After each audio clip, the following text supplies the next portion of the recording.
Welcome to From Houston to LA with Love, where Houston roots meets LA vibes. Yeah. Check it out.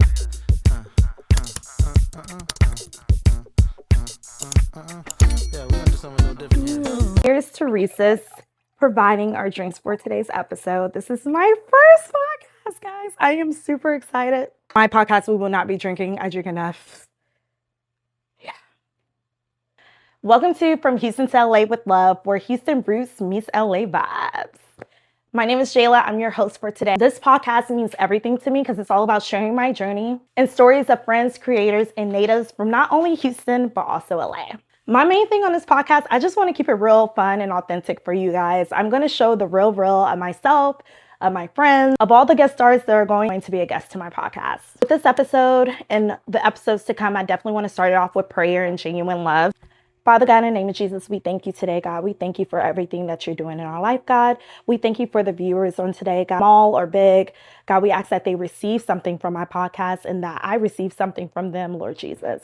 God, I ask that you direct me through this podcast and that you let your love be shown through me and that people receive everything that they need to. In Jesus' mighty name we pray. Amen. I'm so excited, guys. I've been going through it of trying to figure out even if I wanted to start this podcast.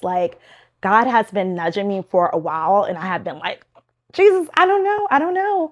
And it's crazy because I was telling my sister, I was like, I need to figure out my why. I need to figure out why I want to do this podcast, why I want to start it, and what is it that people are going to take home with them, when they're watching me, they're going to receive. And that is the biggest thing. I'm a therapist too. So when I'm talking to my clients and everything, I want them to leave with something. And so that was the hugest thing that I talked about today with my sister. I never thought about having a podcast, which is crazy enough. But I feel like so many people have told me, Jayla, people need to hear your voice, Jayla. You need to start a podcast, Jayla. You need to be on someone's show, Jayla. And I was sick of it. I was like, Lord, if this you, please let it be known and tell me how to start. And God was just like, he kept opening doors for me, but I wasn't walking fully through the doors. And it was crazy enough because this was a prophetic word that when I was younger, my pastor told me the radios are going to know your name. TVs, you're going to be on different TV shows. Everyone is going to know your name and you're going to be the name that's going to be known in your family. And God is such a gracious God. And he also is just such a gentleman. He was waiting for me the whole time. And I was like, I don't have all the tools. I said, but I have a tripod. I have an iPhone. And blessed enough, I can buy myself a mic. And so I went on Amazon and I bought myself a mic, little $20 mic. And today I'm starting it. So honestly, guys, I'm so thankful that I'm able to start this podcast, even though this is not going to be the original space I'll be at. I'm currently actually in Houston right now at my sister's place. So the next few times y'all see me, I might be here. I may not. I actually may be in LA. But either way, any space that you see me in, I just want y'all to fully indulge in this experience with me as I'm navigating where I want to go as well. So a huge thank you and a big up to everyone that spoke their word towards me and that gave me the opportunity to be on their podcast. Big ups to my best friend, Ashlyn. She has a podcast called Suburban Black Girl. If y'all not already following them, follow them on TikTok and Instagram. I'll put their name on the screen as well. But if it wasn't for them also pouring into me and also giving me the space and opportunity, I probably wouldn't have even done this. So I'm glad that they were able to give me that space so I can be confident in my own work. Talk about where I grew up, about my family, just so y'all can get to know me a little bit. So my name is Jayla, about Viva La Jayla on all social media platforms. I am from Houston, Texas. I actually grew up in A-Leaf, which is a small, I guess you could say a suburbia too. But I like to call A-Leaf the proper hood of Houston, because it's still considered Houston, Texas. You know what I'm saying? So when people talk about A-Leaf, they're like, oh, A-Leaf is a little rough. But when you're from there, it's actually not that rough as you might think it is, was a troubled child some would say. I gave my mama a run for her money. I'm not gonna lie. My mom was like really strict on your girl. Like, she didn't play. She still don't play. I'm 30 years old and she still don't play with anything that I do. I'm the youngest of 11 siblings. So I have, it's just too many to count individually. I grew up mainly with my mom's side of the family. So I'm the youngest of 6 on that side. And it was an easy life, I would say. Growing up, we really didn't have that much, but we had a huge support system. And our village would not let us fail. Like, I remember my mom couldn't afford the light bill at one point, and that was like a frequent thing. But that was always a fun time for me because, and that's so crazy because perspective really does change your outlook on a lot of things. Like, I didn't see it as a kid as struggling. I saw it as, ooh, this means we get to go to Aunt Pam's house because she's going to have food and Aunt Pam going to be cooking. And so I was always excited to step out of the house for a little bit because the lights were off. Let's play hide and go seek. Like, it was always something fun about these struggles that we went through. And I hate that I put a quote on that because it was a struggle, but I just didn't view it as that, you know? And so, and then also being the youngest, I really just didn't understand a lot of things. I was sharing a room with my siblings all my life. Like, I was able to sleep in my mom's room. Like, we had shared a 2-bedroom apartment at one point, but my mom always made sure that ends were met. And then that we looked good whenever we stepped out of the house. I think that's a lesson of itself. Like, your input is only going to be as good as your output. And my mom had instilled so much in me and like made sure that I was confident at a very young age. Even when I was going through all the things that I went through in elementary and in middle school, I was getting into fights and I was getting kicked out of school. My mom always told me, you are a miracle child. You were not supposed to be here, but God has a calling on your life and you're going to be big. And the things that my mom input in me made me so aware, hyper aware of my confidence. Even when I got older, I think that's when the confidence kind of like a little shaky. I started realizing that I am who I make myself to be. Whatever I put into my mind is what's going to stay there. We have the possibility to alter our minds. And so growing up, child, I was fighting. I was getting into trouble. We had some work to do. I went to high school. I was still fighting. I was getting kicked out of teacher classroom. I got sent to an alternative school in middle school for punching a teacher in the face. God, if you're out there, mister, you know who I'm talking about. I'm sorry. I'm genuinely sorry. But he had spit in my face and I was like, I felt like it was valid. And I remember always getting picked up from my mom leaving work or whatever she was doing at the time. And we were going to my sister track meet. And my sister friends, she was like, my sister's 5 years older than me. And we would go to my sister track meets and her friends would be like, dang, Jayla got in trouble again. Jayla got suspended again. Y'all, this was such a norm. Like, I was always into something. So, you know, thank God I don't look like what I've been through.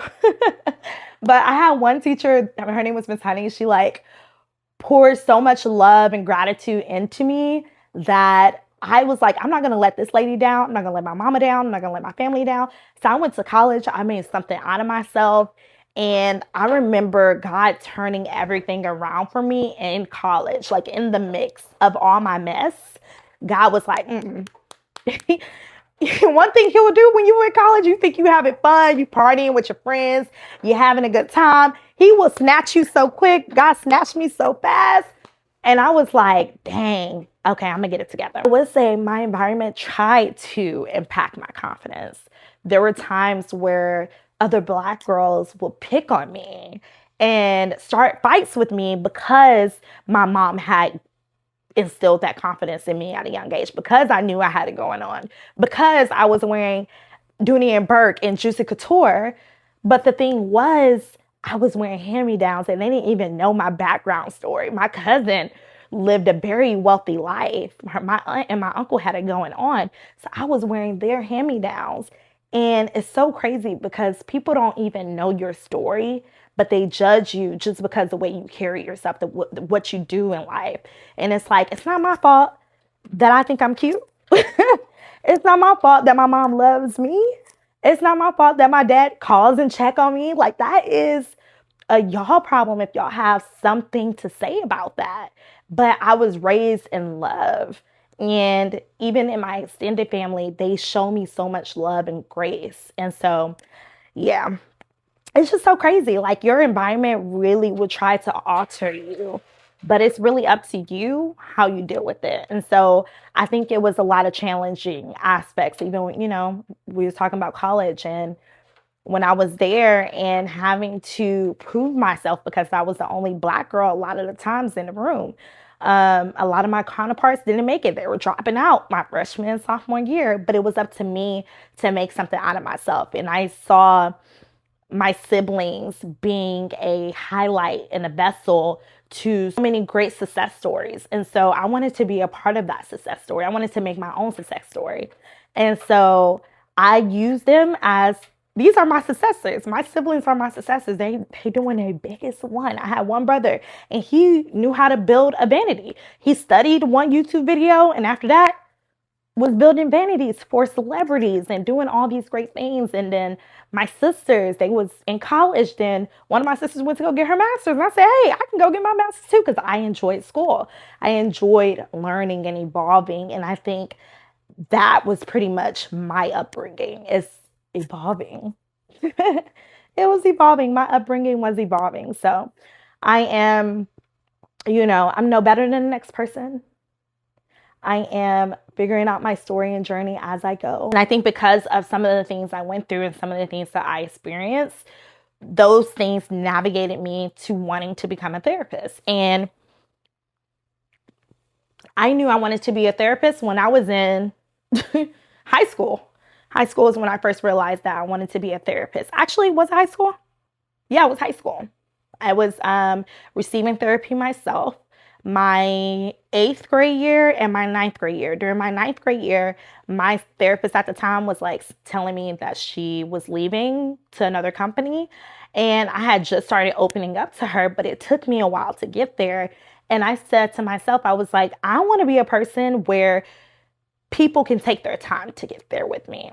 I want to be a person where young girls who went through similar experiences as me, who went through abuse, who went through, not being able to say certain things, because in Black households, we got to be careful of what we say. Don't ask, don't tell. We were brought up on that. And so having that safe space with someone of that you can actually trust, that was my why when I wanted to figure out what I was going to do in my future. And I knew at a young age, as a freshman in high school, that that was something I was going to do, because I felt like I didn't have, my family, they were there in many different aspects, but I felt like I didn't have a person that can take all of me and not judge me. If it wasn't God, I didn't know who that person was. At one point, I found that person with my godmother and then also Miss Honey. They became that shoulder to cry on, that unbiased opinions and unbiased advice. Rather, if I was to went to my sisters at the time, they were telling my dang mother on you. That's what my sisters would have told me. And so I didn't want that to be a thing. I didn't want what I tell you in confidence to go to my mom, And so my sisters, they're older than me. Y'all have to also understand that too. Like, my oldest sister, I think Rhea. How old is your mom, Will? How old is your mom? 44 years old. My oldest sister is 44 years old. So she was my second mom. 42 years old. So she was my second mom. She ain't 42 because Auntie Tara about to be 40 years old. We're just going to keep playing this game. If I was having a conversation with my younger self, she would tell me that I am so proud of you. You have done everything you said you were going to do. You have led by an example for so many different people. And you have not let us down. Even though you went through so many things, I love you. and she would give me the hugest hug. She's just so sweet. My younger self was so sweet and just so misunderstood.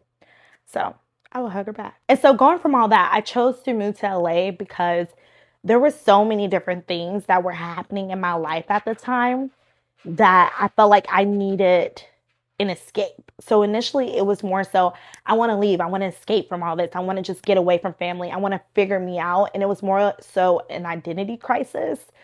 And in the beginning, I wouldn't have thought of it like that, but I started to realize the more I started going home and I was exposed to old things and old patterns, I was like, this is what you was running away from. This is why you was going to LA. You was trying to run away from your past.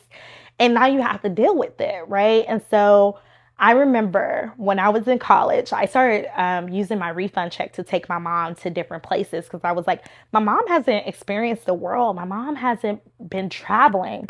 So I had took her to Los Angeles. That was our first trip together. And I remember her being like, oh my gosh, you really love this place. And I was like, I do. Like, I love LA. We're on the Santa Monica Pier. And we were just looking, it felt like a movie at the time because we were just looking over the water and we just having like our own mama daughter little cute moment. And she was like, Jay, you really love it here. And I was like, yes, mom, I feel like I'm going to move here one day. I'm going to move here one day. And she was like, you sure? It's expensive. Like, we were spending so much money on Ubers and eating. And it was crazy expensive. And I was like, I'm going to move here. This was in 2016. It is now 2025. I didn't move to LA till 2020, the end of 2022. It took me so long to actually get here because I let other people tell me it's so expensive. How are you going to make it? What are you going to do? Are you going to find a job out there? What is it? But I kept procrastinating. I ended up getting accepted for law school in California. And I was like, I don't want to be a lawyer anymore. I don't even know. It was like a thought. It was like one of those things like, I'm going to just be a lawyer on the side, but counseling is going to be my first job. Didn't do that. Got accepted to 3 more schools for grad school for my master's in counseling in 2018. And was like, yeah, no, I'm not going to go because I'm scared. I let other people's fears become mine. At first, I wasn't scared. I was like, I'm ready to do this. I can do this. I can find an apartment. I can do the things. But I let other people's fears become my own and I took them on and was like, yeah, what is LA? What you mean? What you mean? Who going there? Because it's too expensive. So while I was telling my roommate, because I had a roommate at the time, Ashley, my best friend. I had a roommate at the time and I was telling her in Houston and I was telling her, yeah, I'm going to move because I'm going to grad school out there. And she was like, okay, well, because we were trying to figure out if we were going to be roommates the next year or not. And she was like, okay, well, I wish you luck and this and that. And I was like, okay. So then I ended up not going and I ended up having to get my own apartment in Houston. And when I was a teacher, because I settled, it's like you could have went back to grad school immediately. You could have not had to teach, but I needed money quickly. I needed money. So I was teaching, and my second year of me teaching, I was like, okay, we're going to move to LA. I found someone on Facebook Market that wanted to be my roommate. After 1 month of me staying in an Airbnb, and I packed up my car and me and my sister, my best friend ever, drove all the way to LA, Los Angeles, California. And she stayed there that one day. And the next day I was crying. I said, oh, shiznit, this is real. I am across the country and I don't have my family with me. What am I going to do? And honestly, that was the push that I needed because being by myself made me realize what I wanted for Jayla and not for everyone else. And I think I was having that identity crisis because I was going through so much that I wasn't allowing myself to speak about, but then also not having time to be by myself and always occupying my time with being outside or being there for a friend or picking up my nieces and nephews or doing something with family. I just didn't have time. Well, let me not say I didn't have time, because I definitely had time, but I didn't make time to have that genuine sessions with myself and God, and kind of just going through the motion of understanding who I was.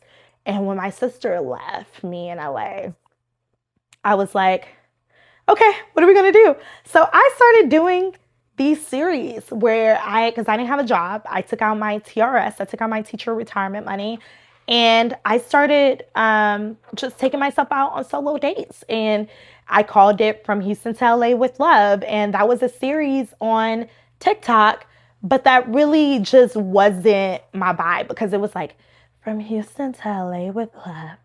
Today I woke up, and it was just like this kind of sad girl, sensual. I don't know. It was just not giving my vibes. It wasn't giving bubbly Jayla. And it was like, girl, why is she talking like that? But I like the concept of it, because I was doing basically a day in a life.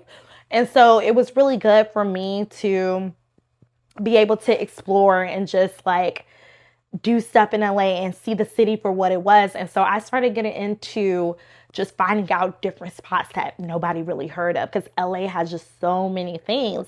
And I kind of felt the same way about Houston too, was like, people in Houston was like, oh, it's the same old thing every single day. And I'm like, no, we make it the same old thing every single day, because we actually have a lot of different things that you can do outside of just grubbing. We do have the best food in Houston, Texas. On top of me finding out these different spots, I started meeting different people.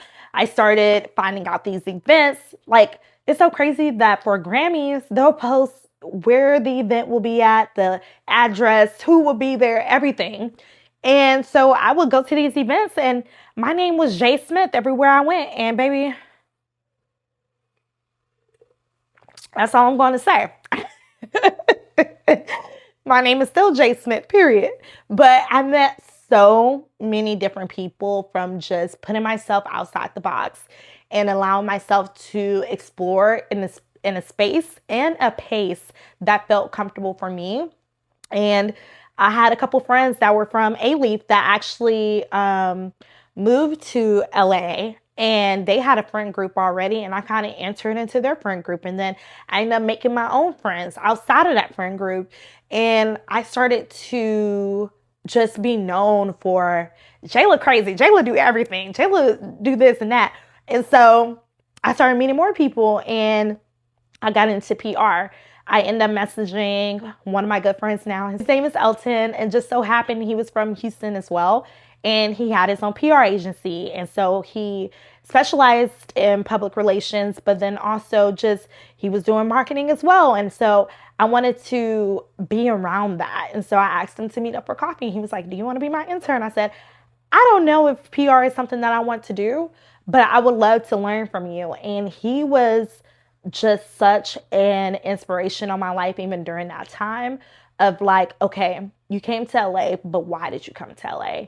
I know that you wanted to be a writer, and that was just something that, you know, that you're good at. And I feel like there's a difference from a gift and a calling. I feel like my calling is to help people. And I feel like my gift was something that you don't even have to think about. You're just naturally good at it. And I feel like writing is something that I'm naturally good at. Building a bridge for other people is something that I'm naturally good at. And I never take it away. You know, I never take away the spotlight from that other person, because if I'm building a bridge to you and I'm supposed to connect you to others, then I'm just going to do that from the bottom of my heart. But yeah, I just learned so much from allowing those doors, to allowing myself to walk fully through those doors. And I feel like I'm also doing that now with starting this podcast. And so, you know, when I think about LA and Houston, I think about Houston of being genuinely what it is. It's so much culture. It's so much heart. It's so much good food. Like I've been to a lot of different places in and outside of the country. Houston have the best food, hands down. Argue with your mama, I do not care. Houston has the best food, hands down. Now, LA, I do like that there is so many different ranges of things that you can do. And you could get all 4 seasons all throughout California, right? And so I love that. If I wanted to get snow, I could go to Big Bear. If I just want the heat, we could go to Santa Monica. Like, it was just so amazing to see that anywhere I go in California and it's not too far, I can take a drive there. And I would never get tired of it. If I'm tired of LA, I can go outside of the city and I can explore a little bit more, and I can go to Catalina Island if I want a bit of Italy. I can do these things because I'm capable of doing these. And that was the thing that I loved about LA. It felt like I was on a vacation every single time. Every time when I'm home in LA, it feels like there's something new to explore. And I didn't outgrow the home in Houston. I just outgrew who I used to be. And that making that transition made it so apparent for me that there was still so much work to be done. And when I was coming home and still seeing old patterns that I try to like sweep underneath the rug, or things that was like kind of revealed to me as exposure, I started to tell myself like, okay, yeah, you mastered this one goal in your life, but there's still so many more things that you need to do. And that's what LA helped me to discover. And I think a lot of the times, like, we get comfortable on, you know, being in a certain place in our life. And I think for me, I love to be uncomfortable. When I am comfortable, that's when I know something bigger is coming.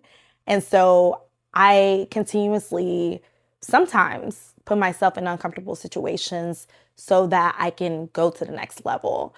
For instance, I told y'all when I first moved to LA, I didn't have a job. I was living off of my TRS, and I was just like, it is what it is. But the thing was, people were like, well, how are you going to get a job? How are you going to do these things? I'm like, baby, if I want to, I can go back to counseling. But instead of doing that, I was going to Rare Beauty.